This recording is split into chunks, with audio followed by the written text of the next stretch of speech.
사무엘하 7장 8절 18절부터 29절까지 본문입니다.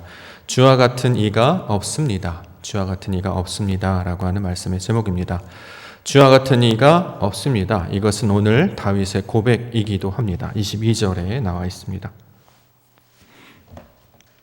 22절 말씀, 그런즉 주 여호와여, 이러므로 주는 위대하시니 이는 우리 귀로 들은 대로는 주와 같은 이가 없고 주 외에는 신이 없음이니이다. 이렇게 지금 고백하고 있습니다. 주와 같은 이가 없다라고 하는 말은 하나님의 유일하심 또한 하나님의 위대하심을 나타내고 표현하는 말이 되겠죠. 좀 더 구체적으로 어떤 의미가 될까요? 자, 주와 같은 이가 없다. 여러 개들이 있어요. 근데 그 중에서 이게 더 낫다 이런 것이 아니고요.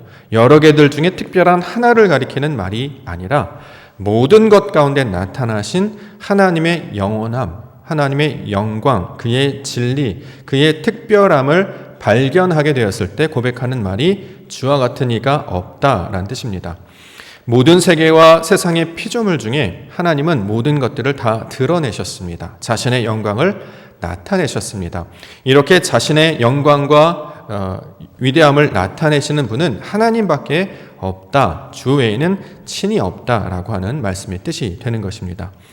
로마서 1장 20절부터 창세로부터 그의 보이지 아니하는 것들 곧 그의 영원하신 능력과 신성이 그가 만드신 만물에 분명히 보여 알려졌나니 그러므로 그들이 핑계하지 못할지니라. 이렇게 사도 바울이 고백하고 있습니다.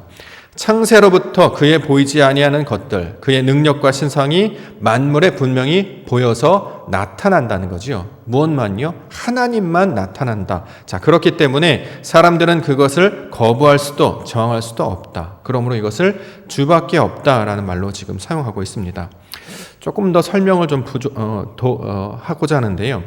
우리가 이제 금요일 날 11조라는 개념이 무엇인지를 살펴봤는데, 자, 11조라는 개념으로 오늘 주밖에 없다라는 말의 의미를 조금 더 우리가 이해해 보고자 합니다. 11조, 열의 하나라는 말의 뜻이었죠. 열의 하나라고 하는 것은 10개들 중에 하나를 가리키는 말이 아니었습니다.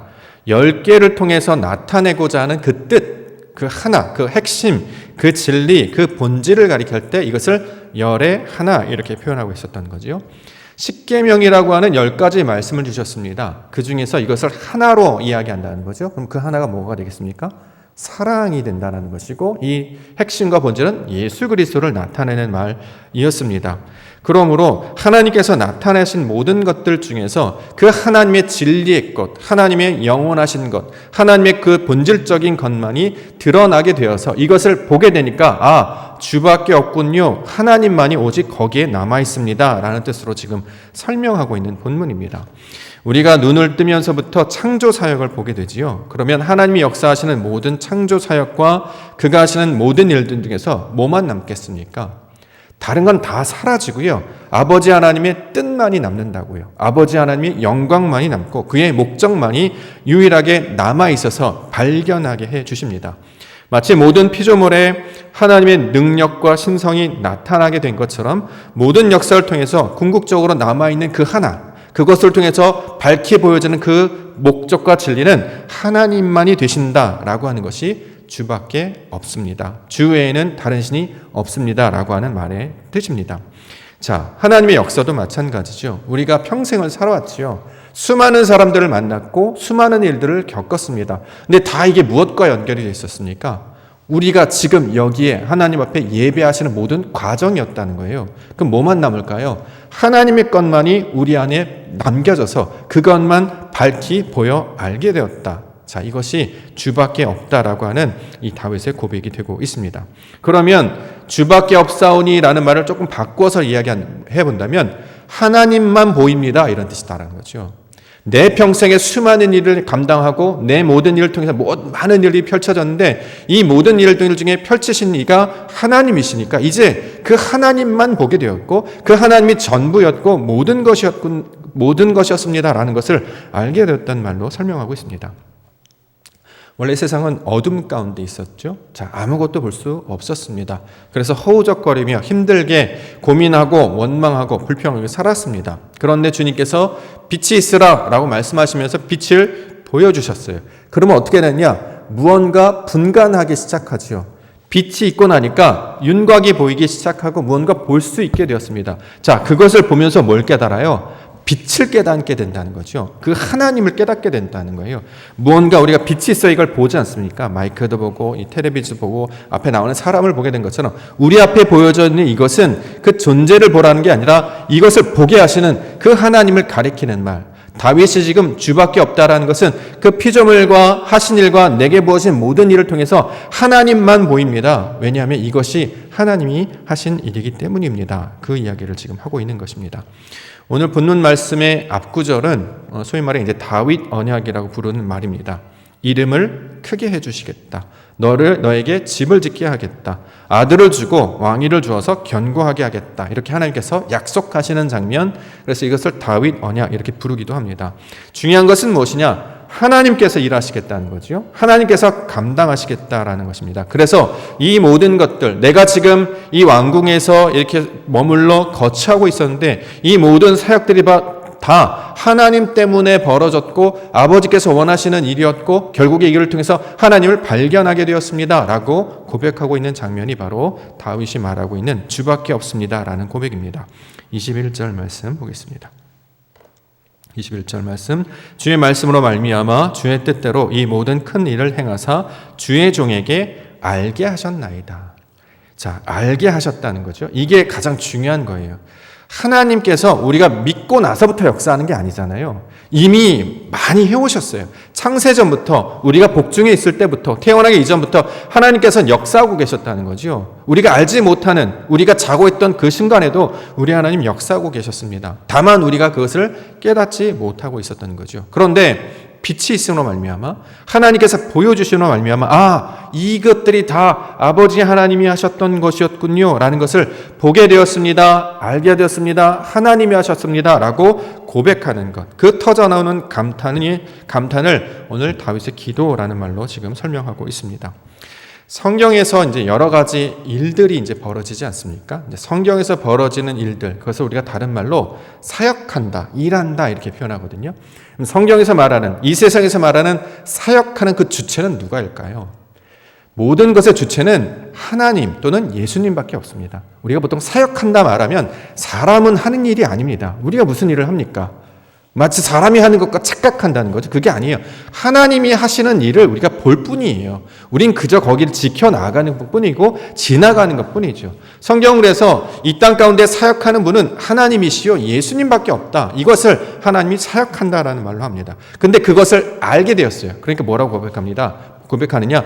주밖에 없군요. 하나님만이 일하시는군요. 하나님께서 하셨던 것이었고 하나님만이 나를 지금 이 땅 이곳에 있게 하신 유일하신 분입니다. 그래서 위대하시고 탁월한 분입니다 라고 말씀하고 있다라는 거죠. 하나님이 하셨습니다. 이것을 깨달았고 이제 하나님께서 하시겠군요. 이것을 깨닫는 말, 이게 바로 신앙이요 다윗의 고백이 되고 있는 것이죠. 그러므로 우리가 신앙하고 예배한다라는 것은 바로 그 역사하시는 하나님이심을 알게 되는 것을 말합니다. 평생에 나를 지켜오시고 일하셨던 분이 하나님이셨구나.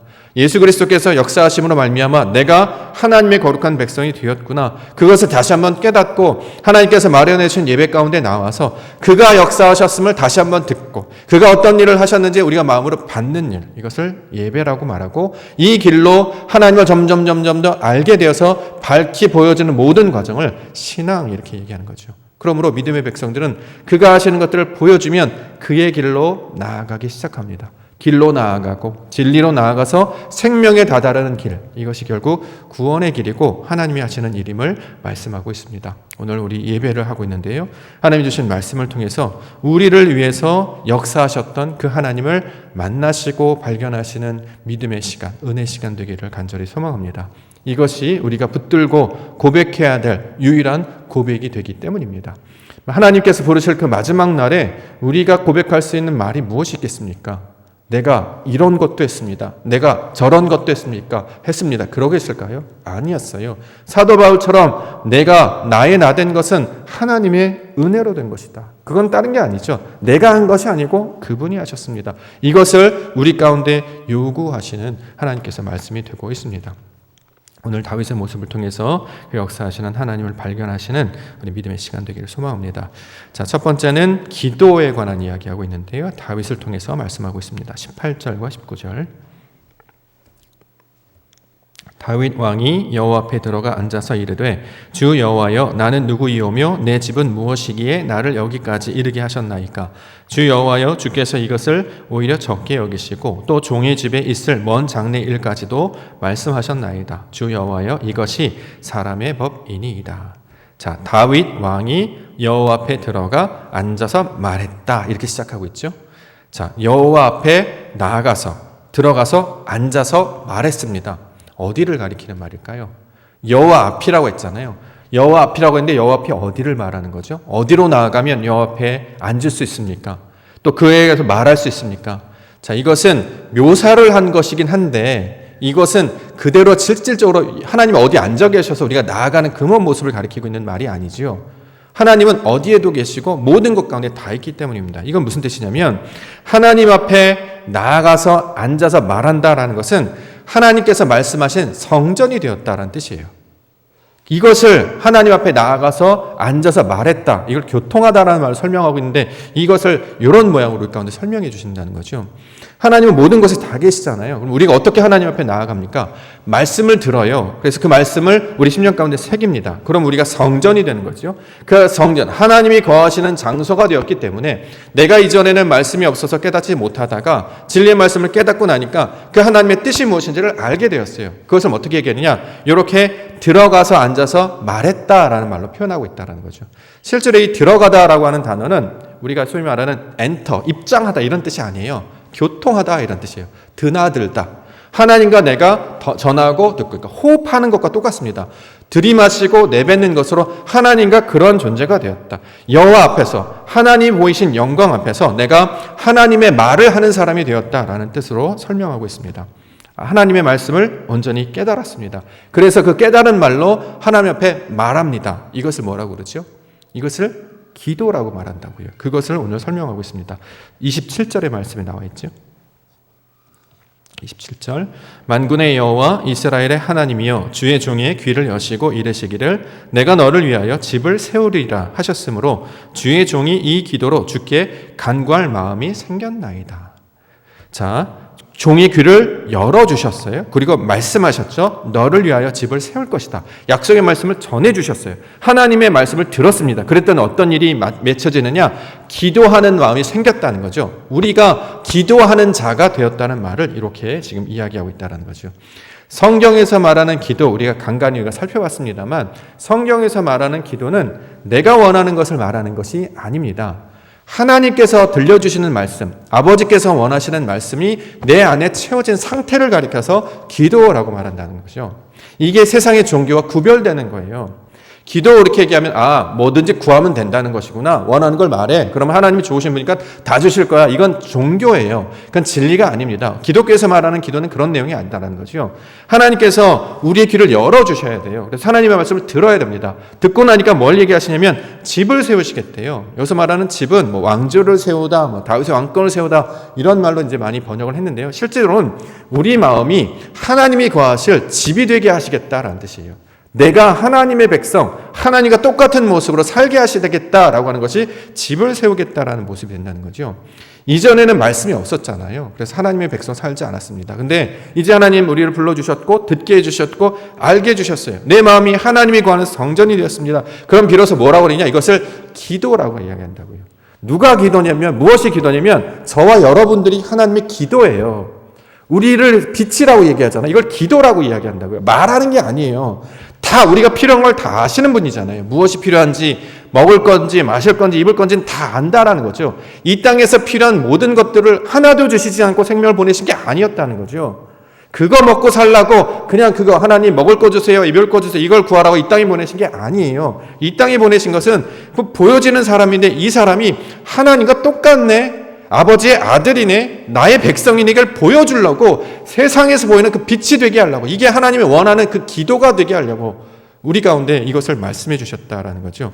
자, 그러므로 기도는 말씀을 들은 자만이 말을 할 수 있는 것입니다. 이것을 기도라고 해요. 우리가 이제 그동안은 기도 많이 해왔잖아요. 그렇죠? 기도를 뭐 안 하는 사람 없습니까? 다 밥 먹을 때도 기도하고 나아갈 때도 기도하고 심지어는 다른 종교에서도 기도를 얘기합니다. 그럼 이게 똑같은 것이냐? 완전히 다르다라는 거죠. 똑같이 사용하면 안 돼요. 그렇기 때문에 기도는 뭐냐면 하나님의 말씀을 충분히 듣게 되면 그것을 깨달았을 때, 그 마음의 상태가 되었을 때, 하나님과 똑같은 성분으로 내가 빚어지고 만들어졌을 때 이것을 기도 이렇게 이야기한다는 거죠. 만약에 아버지께서 주신 뜻이 아니에요. 하나님께서 주신 말씀이 없습니다. 그런데 말하는 것을 뭐라고 하냐면 중언부언한다고 얘기해요. 이게 우리 주기도 예수님께서 가르쳐준 중언부언하는 거. 이방인은 말을 많이 하여야 들을 줄 안다는 거죠. 말을 길게 하고 많이 하는 건 중언부언인데 이 중언부언은 무슨 뜻이냐면 쓸데없는 말 한다 이런 뜻이에요. 또 다른 말로는 이 더듬다라는 말도 있습니다. 말을 하는데요. 무슨 뜻인지 몰라요. 그러니까 뭐예요? 횡설수설하다 이런 뜻이에요. 뭔 말인지도 모르고 뭔 뜻인지도 모르고 뭘 원하는지도 모르니까 하나님이 누구신지도 모르고 내가 뭔 말인지도 모르고 그냥 막 얘기만 하는 거예요. 이것은 기도가 아니다라는 거예요. 그렇게 하라고 주신 것이 아니다라는 거죠. 그것은 이방인들이 하는 것이다 이렇게 이야기하고 있습니다. 내 생각을 말하는 게 아니에요. 이건 종교잖아요. 신에게 내게 필요한 걸 뭘 달래요. 근데 신이 내게 필요한지 안 필요한지 몰라요? 그럼 신입니까? 아니라는 거잖아요. 우리에게 원하는 것도 이 땅 가운데 뭘 만들어주려고 하는 것이 아니라 하나님께서는 창세기 1장 1절에 자신의 성분과 성품을 그대로 닮은 피조물을 만드시겠다는 거예요. 많은 사람들 중에 아담을 만드셨어요. 아담이 뭐냐면 겉사람은 사람의 모양인데 그 속사람도 하나님의 모양을 닮은 사람이죠. 하나님의 영, 하나님의 성품, 그의 인자와 긍휼과 은혜와 사랑과 그 놀라운 진리의 세계를 그대로 내 마음 가운데 가지고 있는 피조물이 되게 하시는 것이 아담이라는 거예요. 그걸 하나님의 형상을 닮은 자로 만드시는 것이 바로 하나님의 뜻이 된다는 거죠. 그래서 하나님의 말씀을 가지고 있어야 아버지께서 세상 가운데 말하는 기도입니다. 그러므로 기도는 내가 뭘 말하는 게 아니고요. 하나님의 진리가 되는 것을 말해요. 이것을 기도한다 이렇게 얘기해요. 우리가 이 개념을 알고 이야기를 해야 됩니다. 그렇기 때문에 다윗 왕이 여호와 앞에 나아가 앉아서 말했다. 내가 하나님의 뜻이 무엇인지를 깨달아 아는 그런 존재가 되었다라는 말입니다. 나는 하나도 변하지 않고 말만 한다고 그게 무슨 의미가 있겠어요? 그렇지 않겠습니까? 하나님은 완성하셨거든요. 창세기 1장 1절에 보면 모든 창조의 사역을 완전하게 완성하셨어요. 부족함이 없는 상태, 더 이상 손을 대지 않는 상태를 만들어주셨다는 거죠. 그리고 해나가시는 일은 뭐냐? 보이지 아니하는 그 속마음을 변화시켜서 하나님의 것을 부어주심으로 이것을 채워가심으로 온전한 자가 되게 하시는 것이 창세기를 통한 하나님의 구원의 사역이었습니다. 자, 이것을 우리 가운데 원하시기 위하여 말씀을 주시고 진리를 주시고 깨닫게 해준다는 거죠. 근데 이제 문제는 사람들이요, 그걸 그대로 받지 않아요. 거부합니다. 듣지 않아요. 그래서 하나님의 성품이 쌓이는 것이 아니라 땅의 성분으로 계속 채워지는 거예요. 땅은 흙으로 만들어졌잖아요. 우리의 성분이 흙입니다. 흙으로 만들어져서 흙으로 사라지는 것을 만들려고 하느냐? 그게 아니고 흙으로 만들어졌지만 하늘의 성품을 담는 그릇이 되게 하시겠다는 거예요. 그릇 어떻게 해야 됩니까? 무엇을 담느냐가 그 그릇의 정체성이잖아요. 그렇죠? 뭘 담느냐가 그릇의 그 기능을 나타나는 거예요. 하나님을 닮으면 하나님의 그릇이 되는 것이고 땅에 있는 걸 담으면 땅의 사람이 되는 거예요. 그런데 하나님께서 사람을 만드시는 것은 하나님의 것을 담게 하시기 위하여, 그래서 이것을 말하고 서로 교통하는 자가 되기 위해서 이것을 우리 가운데 말씀해 주셨다라는 거죠. 그래서 다윗은 바로 그 모양을 보여주는 하나의 상징적인 인물로 우리 가운데 말씀하고 있습니다. 다윗, 하나님과 하나님의 마음에 맞는 자 이런 뜻이잖아요. 무슨 뜻이냐면 하나님의 마음과 내 마음이 딱 맞아 떨어지는 사람, 똑같은 사람이라는 뜻이에요. 그러니까 하나님께서 원하시는 것과 내가 원하는 것이 똑같아져요. 원래는 하나님이 원하시는 건 없고 내가 원하는 것만 있었죠. 근데 말씀을 듣고 하나님께서 우리가 그 말씀을 가르쳐 주세요. 점점 그거 내 육신의 것이 사라지고 하나님 것으로 채워집니다. 그러면 딱 맞아 떨어져요. 그것을 다비드 이렇게 불자를 부릅니다. 하나님의 특별하심과 사람의 특별함이 만나는 것, 이름이 이걸 다윗이라고 불러요. 이것을 성경의 모양으로 가르쳐 주셨습니다. 왕도 똑같은 뜻이죠. 왕, 통치하거나 지배하거나 다스리는 것이 왕이 뜻이 아니고 왕은 원래 제사장이라는 뜻을 가지고 있습니다. 하나님의 말씀을 가지고 하나님과 교통하는 자를 세우는 것을 왕이라고 이야기하죠. 그래서 성경에서 이스라엘의 왕이 누구냐라고 하면 사울이라고 얘기하지 않고 다윗이라고 하는 이유가 바로 거기에 있습니다. 사울은 세상 가운데 살아가는 왕의 모습처럼 살았잖아요. 이방인들 왕처럼 나가서 전쟁하고 싸워서 자기의 이름을 내는 일을 사용했죠. 근데 하나님께서는 우리 보러 싸우라고 그 일을 주신 게 아니었다라는 거잖아요. 싸우는 것이 목적이 아니라 하나님의 음성을 듣는 자로, 그 대표자로 왕을 세워주셨어요. 그래서 왕이 해야 될 일은 뭐냐? 말씀을 가까이 두고 그것을 주야로 묵상하여 하나님의 뜻이 무엇인가를 아는 자가 되게 하시는 것을 왕 이렇게 얘기하고, 그 다윗 왕을 이어서 나타난 아들, 그것을 이제 솔로마라고 해서 그가 성전을 세우는 것이 하나님께서 주신 말씀이 어떻게 성전을 이루는가를 우리 가운데 가르쳐 주신 모습입니다. 자, 그래서 다윗이나 다윗 왕이 나오면 하나님께서 이와 같은 모양으로 우리를 만드시려고 보여주시는구나, 우리가 이렇게 생각하면 된다는 거죠. 다윗, 그러면 유대인들은 아직도 다윗의 장막을 기억하잖아요. 그가 얘기했던 통치, 당시에 땅이 가장 넓어서 소위 말하는 왕년에 우리가 제일 잘 나갔어. 그러니 옛 왕조가 부활돼야 돼. 그래서 아직도 이스라엘 국기에 보면 다윗의 별 이렇게 그려놓고 그 영광과 그것들 다시 얻기를 원해요. 그건 다 땅에서 벌어지는 일들이잖아요. 다윗을 세워주신 것은 하나님과 연합한 자가 되게 하시는 거야. 아버지께서 전해주신 그 말씀을 내가 깨닫고 아버지의 거룩한 성품대로 살아가라고 주신 것인데, 그것은 잊어버리고 껍데기만 지금 붙잡고 있는 것이죠. 그렇기 때문에 하나님께서 우리 가운데 기도가 무엇인지 이 다윗을 통해서 지금 말씀하고 있는 것입니다. 자, 다윗이 고백하지요. 주밖에 없습니다. 왜 그렇게 고백하게 된다고요? 아버지께서 하시는 뜻이 무엇인지 알았어요. 아버지께서 내게 이런 걸 펼쳐주시는 것이 무엇인지를 다 깨달았다는 거죠. 원래 나의 마음의 상태에서 아버지의 마음의 상태로 바뀌게 되었습니다. 자, 이것을 기도 이렇게 얘기하죠. 다른 말로 뭐라고 하죠? 내 마음에서 아버지의 마음으로 바뀌는 것, 이걸 회개라고 한다는 거죠. 예수님께서 그토록 이 땅 가운데 오셔서 회개해라 회개해라 하는 것은 죄가 무엇인지를 깨닫고 뉘우쳐, 너 잘못했지? 가서 용서를 빌어, 하나님 잘못했어요, 용서해 주세요, 이거 하라고 주신 게 아니고 아버지께서 원하시는 마음이 무엇인지를 기억해야 돼, 이걸 강조해 주신 거예요. 우리가 연약한지 아셨습니다. 우리가 부족한지 아셨거든요. 근데 죄를 묵상해보면 결국 나가는 것은 죽음밖에 없다라는 거죠. 그걸 묵상하지 말고 하나님을 묵상하라는 거예요. 생명을 묵상하라는 거예요. 은혜를 묵상하라는 거예요. 그래야 우리가 바뀐다고요. 죄를 묵상해봐야 결국 남는 것은 죽음과 사망밖에 없다라는 거죠. 그렇기 때문에 우리 가운데 말씀해 주시는 건 이 다윗처럼 주밖에 없습니다라는 것을 고백하는 자가 되었던 것처럼 내 마음에서 하나님의 마음을 가지고 이것을 깨달으며 고백하는 자, 이렇게 지금 이야기하고 있습니다. 자, 어떻게 하나님의 마음과 똑같은 마음이 될 것인가? 이것을 예수님의 사역과 성령의 임재로 우리 가운데 가르쳐 주셨습니다. 우리가 성령 강림 주일 지난주에서 이제 두 번째 주일을 맞는데요. 성령 강림, 하나님의 영이 백성들 가운데 내려온 사건 아닙니까? 그걸 오순절 사건이라고 얘기하고, 그래서 하나님의 마음이 우리 마음 가운데 들어왔습니다. 그럼 어떻게 되느냐? 하나님의 뜻대로 아버지가 원하는 것들을 말하게 되겠죠. 그것을 기도라고 이야기한다고요. 그것을 사도행전 2장 17절에서는 이렇게 풀어서 해석하고 있습니다. 하나님이 말씀하시기를 말세에 내가 내 영을 모든 육체에 부어주리니 너희 자녀들은 예언할 것이요 너희의 젊은이들은 환상을 보고 너희의 늙은이들은 꿈을 꾸리라. 자, 우리가 늘 부르고 기억하고 외우고 있던 말입니다.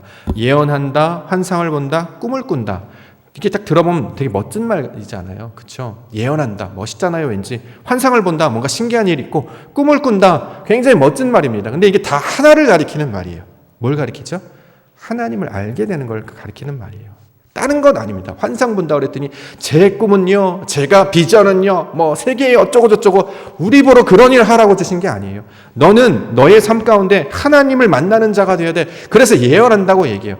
우리는, 왜냐하면 이 모든 역사를 통해 우리 하나님 만나 주실 것이고, 나를, 이 연약한 자를, 그 부족한 자를 결국에 선으로 바꾸셔서 하나님을 찬양하는 자로 바꿔주실 줄 믿습니다. 이걸 예언한다고 얘기하고, 환상도 마찬가지죠. 하나님 만나는 경험을 하는 거예요. 그게 환상이죠. 이 세상 가운데 신기한 것들 꿈꾼다고 해서 그게 무슨 환상이 되겠습니까? 사람이 꿈꾼들 걸 할 수 있겠습니까? 그거 아니거든요. 하나님 만나는 걸 비전이라고 이야기한다는 거예요. 그게 진정한 가장 고기롭고 귀한 것이기 때문입니다. 꿈도 마찬가지죠. 꿈도 꿈꾸기만 했다는 것, 비몽사몽간에 꿈꾸기만 했던 걸 현실로 만나게 됩니다.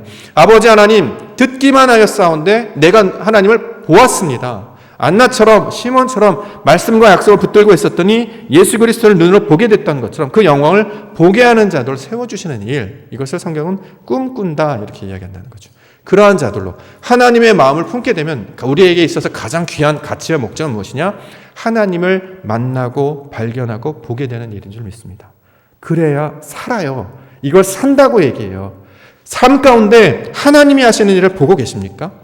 하나님이 하시는 그 작은 변화를 깨닫고 계십니까? 자고 일어났고 비 많이 왔잖아요. 막 여기 농작물이 막 자라요.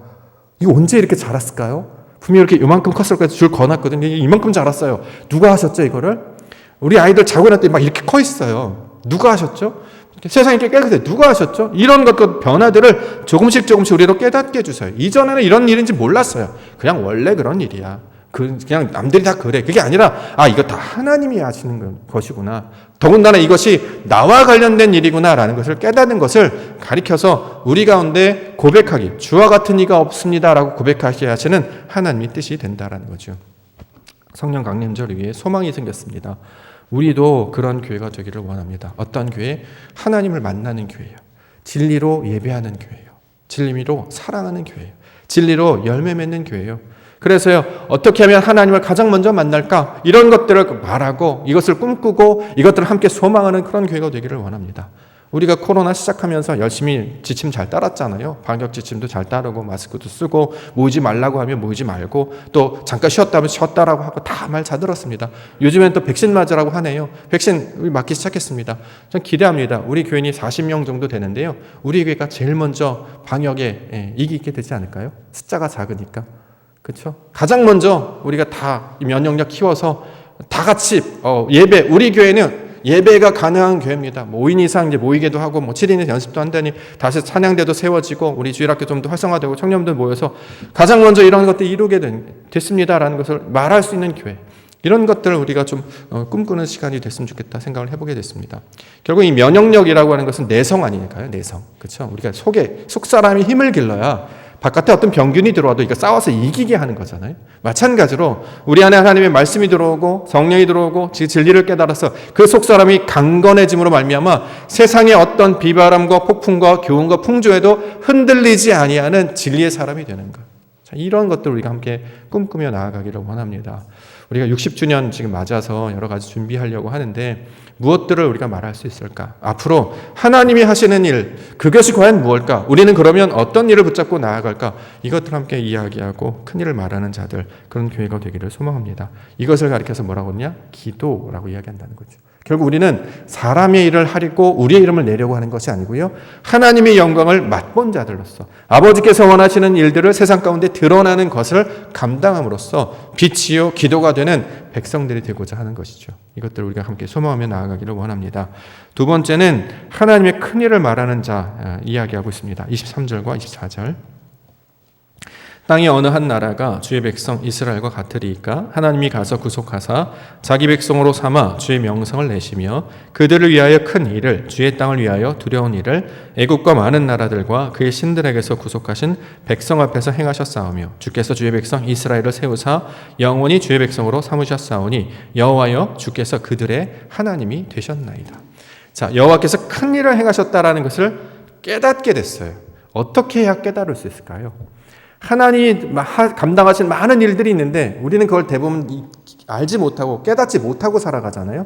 근데 다윗은 지금 이것을 깨달았다는 거죠. 우리는 어떻게 하면 이것을 깨달을 수 있을까? 본문에 따르면 이것입니다. 다른 것이 아니라 하나님을 발견한 사람은 어떤 일이 벌어지냐면 내가 얼마나 작은 자인지를 보게 됩니다.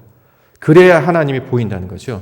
내가 작은 자임을 깨달아야. 오늘 본문에 보니까 이것을 이스라엘에게 하셨습니다. 어찌 나와 같은 자에게 이런 일을 하셨습니까? 하나님 대단하십니다 라는 거죠. 내가 얼마나 부족하고 연약한 자인지, 얼마나 무지하고 무능한 자인지를 발견하게 되니까 그때 비해서 어떻게 됐냐? 아버지 하나님의 크심을 발견하는 자가 되었다라는 거죠.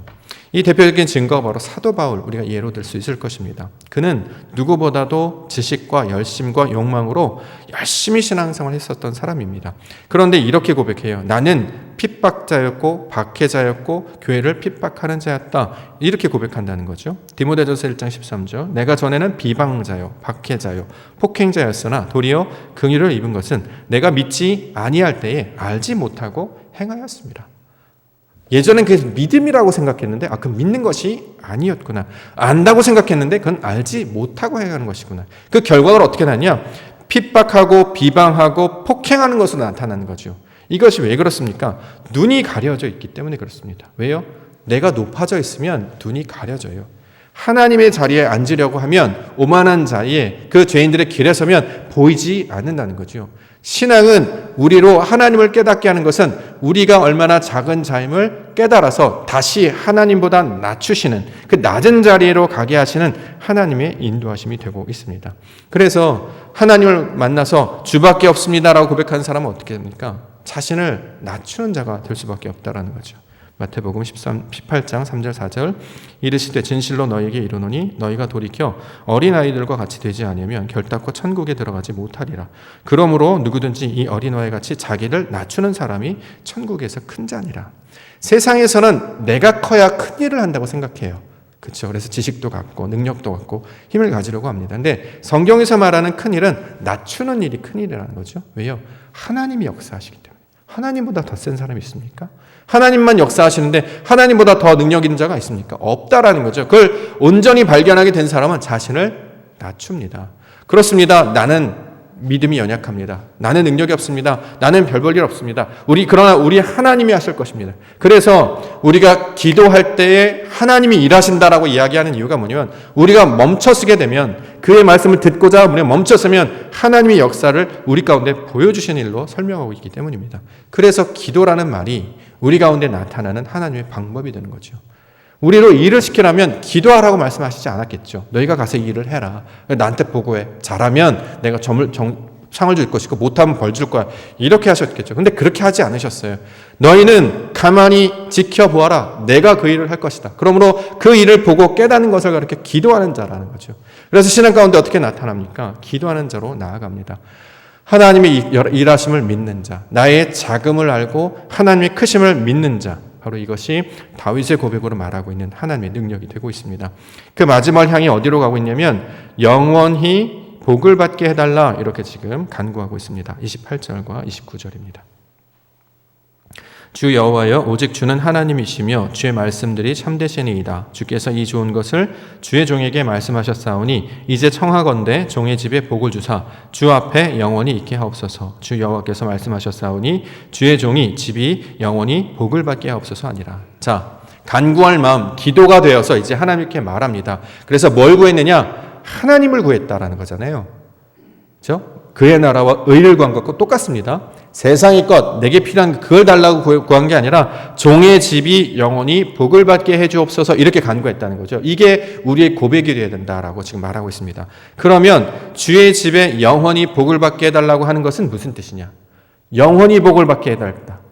불멸하다, 계속하다 이런 뜻이 아니고 원문으로 따지면 영원히라고 이제 부사로 지금 번역을 했는데 영원히 복을 받는 게 아니고 영원으로 복을 받는 거예요. 이게 다른 차이입니다.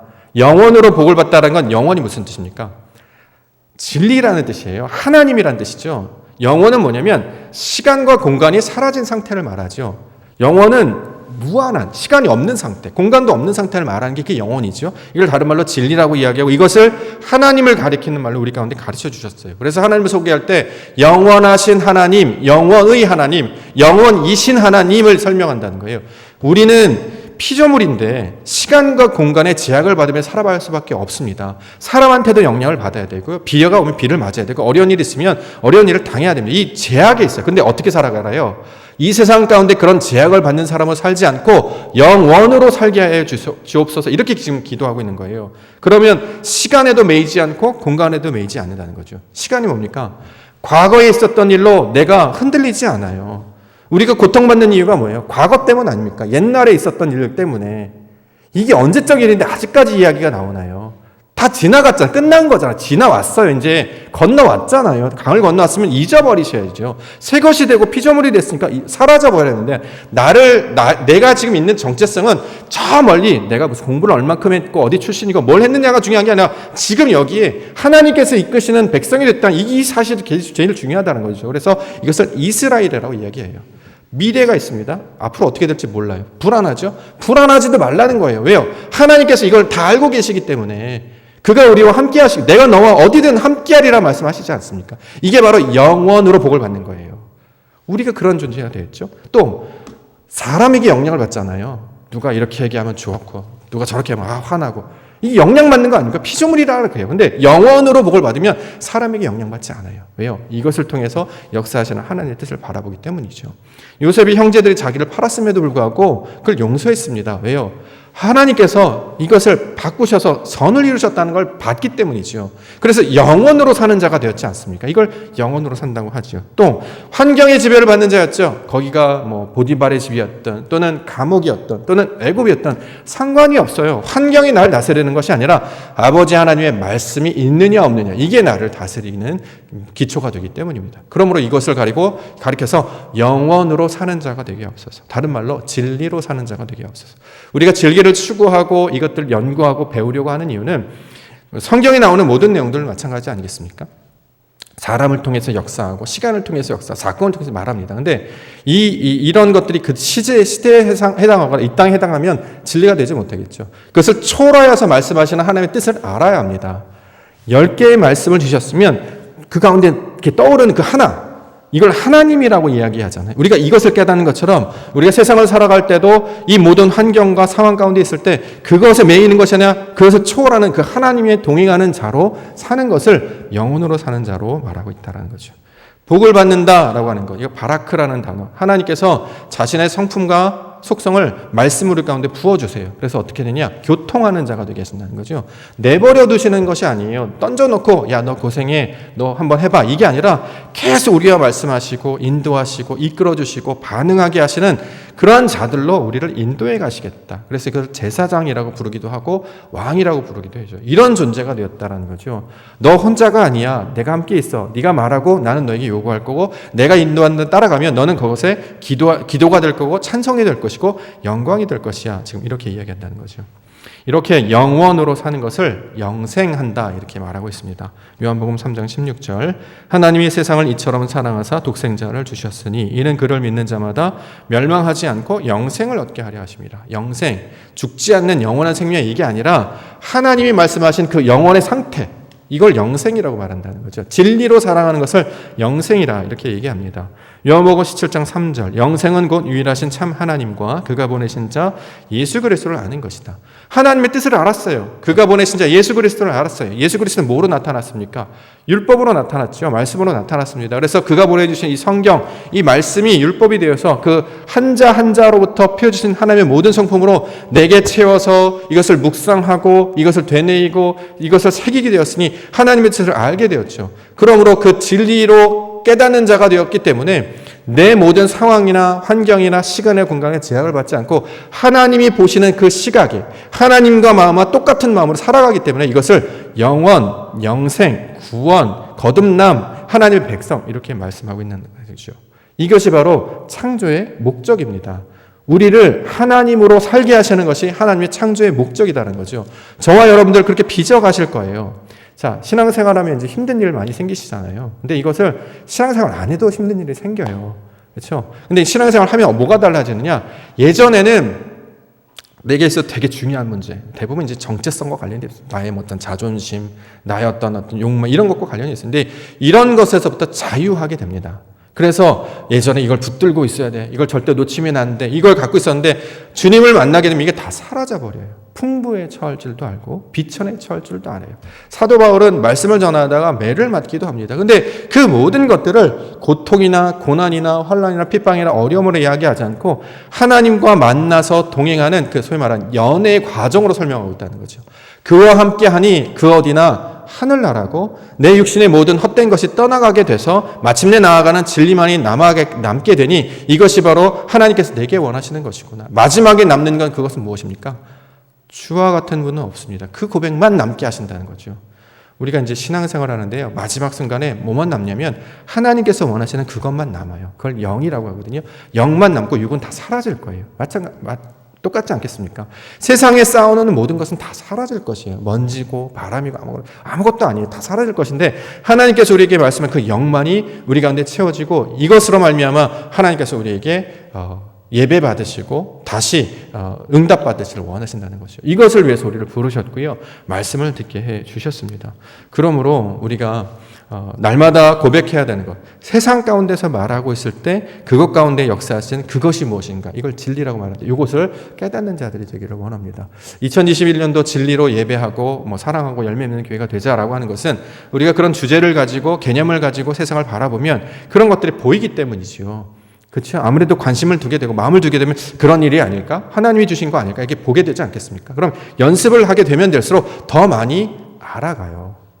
공부하셔야 됩니다. 말씀 들으셔야 되고요. 묵상하셔야 돼요. 그래야 그 맛이 느껴지지 않습니까? 아니, 말씀을 입에 넣어줬는데 씹지를 않는데 이게 단지 짠지 쓴지를 어떻게 알아요? 먹지도 않지만 넣어줬다고 씹지도 않죠. 근데 씹으라는 거죠. 계속 묵상하고 되뇌이라는 거죠. 그래서 삶에서 그걸 찾아내라는 거죠. 그럼 하나님께서 너를 만나주시겠다 계속 말씀해 주시는 거예요. 그러면 개미 한 마리가 지나가는데도 아침에 해가 떠도 어떤 사람이 말을 해도 그 하나를 통해서 말씀 하나님이 보이기 때문에 감격하지 않을 수밖에 없다라는 거죠. 그렇죠? 그런 사람으로 주밖에 없군요. 오직 하나님께서 날 만나주시는군요. 이것을 깨닫게 해주셨다라고 말씀하고 있습니다. 아버지 하나님이 주시는 것과 주께서 허락하신 이 진리 말씀들로 우리 가운데 채워서 우리 하나님과 연합하는 자 되기를 원합니다. 연합으로 끝나는 것이 아니고 교통하는 자가 되어야 돼요. 살아야 되거든요. 말씀으로 살아내셔서 우리가 다시 만날 때에 한 주간 살고 또는 매일 말고 살 때에 나는 이런 것을 통해서 하나님을 만났습니다. 나는 이런 것을 통해 하나님을 발견하게 됐습니다. 진짜 하나님밖에 없더라고요. 하나님만이 그것이 생명이더라고요. 그게 나를 살게 하시더라고요. 라고 하는 것들을 발견하는 우리 믿음의 백성들이 되기를 원합니다. 5월이 다 지나가고 6월을 맞이하는데요. 이제 식물들이 대부분 꽃은 다 지는 것 같아요. 새로운 꽃들 이제 변하는데 보니까 이제 열매를 맺어가는 시기 아니겠습니까? 줄기가 자라고 잎이 이제 풍성하게 맺힌 시간인데 우리도 말씀으로 이런 것들을 다져져서 하나님이 기대하시는 것, 올해 2021이라고 하는 그 시간과 순간 가운데 내게 원하시는 것이 무엇인지를 차곡차곡 쌓아놓음으로 그렇게 하나님을 아는 것에 자라가시는 우리 믿음의 백성들 되기를 원합니다. 마침내 우리가 이게 펼치실 그 놀라운 영광을 우리 모든 이들을 통해서 함께 보게 하시고 나타나게 하시고 만나게 해주실 줄 믿습니다. 그 영광을 우리가 함께 기대하며 하나님의 말씀과 동행하시는 지혜의 백성들 되시기를 주의 이름으로 축원합니다.